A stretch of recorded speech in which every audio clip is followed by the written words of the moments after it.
what an extremist is. So we're left to guess. We're left to look around nervously to see if we can spot one, hoping against hope the whole time they're not talking about us, are they?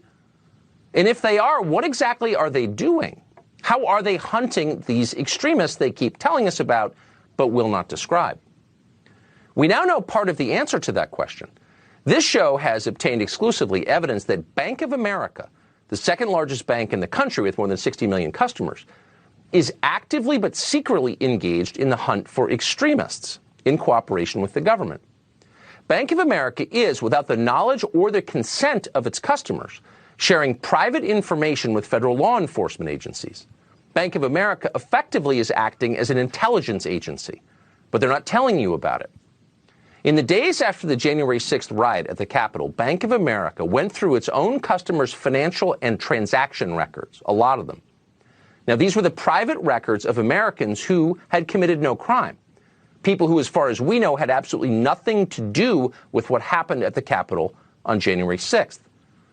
But at the request of federal investigators, Bank of America searched its databases looking for people who fit a specific profile. Here's what that profile was, and we are quoting. Customers confirmed as transacting, either through bank account, debit card, or credit card, purchases in Washington, D.C.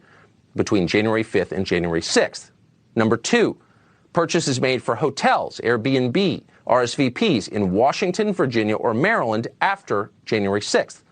Number 3, any purchase of weapons or at a weapons-related merchant between January 7th and their upcoming suspected stay in the D.C. area around Inauguration Day. And 4, airline-related purchases since January 6th. End quote.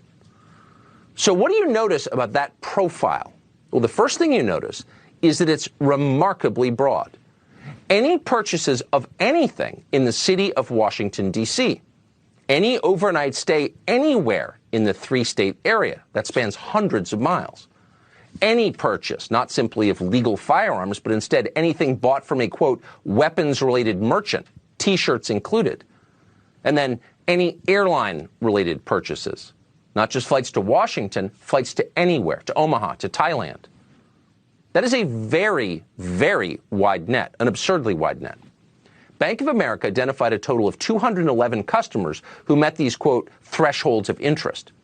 And it was at that point, the show has learned, Bank of America turned over the results of its internal scan to federal authorities, apparently without notifying the customers who were being spied upon. Federal investigators then interviewed at least one of these unsuspecting people. And that person, we've learned, hadn't done anything wrong, and in the end was cleared. Imagine if you were that person. The FBI hauls you in for questioning in a terror investigation, not because you've done anything suspicious. You haven't.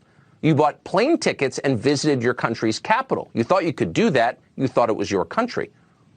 Now they're sweating you because your bank, which you trust with your most private information of everything you buy, has ratted you out to the feds without telling you, without your knowledge.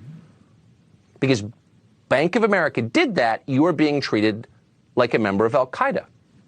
What country is this? It doesn't matter how much you despise Donald Trump or how much you believe that hatred of Trump justifies suspending this country's ancient civil liberties. Going through that experience would scare the hell out of you. Absolutely. A terror suspect, you would think? Does anyone else know about this? Is there a record of this interview? Will I lose my job because of it? That actually happened to someone. It's hard to believe it, but it did. We asked Bank of America about this. They confirmed it actually happened by not denying it. Here's their statement in full, which manages to make the whole thing even creepier, assuming that's possible.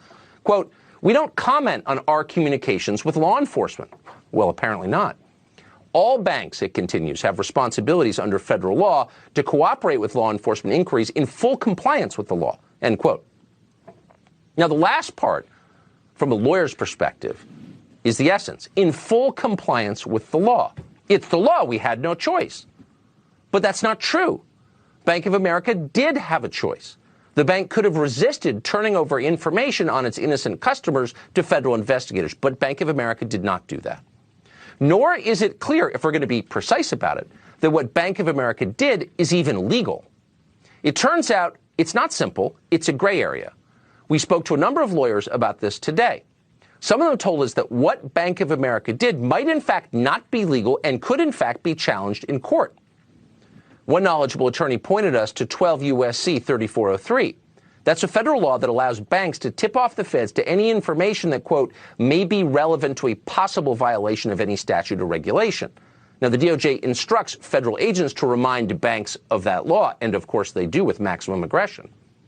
But the question is, legally, what constitutes information that may be relevant to a possible crime? Buying a muffin in Washington, D.C. on January 5th? Does that make you a potential domestic extremist? According to Bank of America, yes. Yes, it does. This is the moment when, for the sake of our country and our grandchildren who will live here, we need to pause and breathe deeply, searching for wisdom, avoiding hysteria, and ask, what are the rules? What, for God's sake,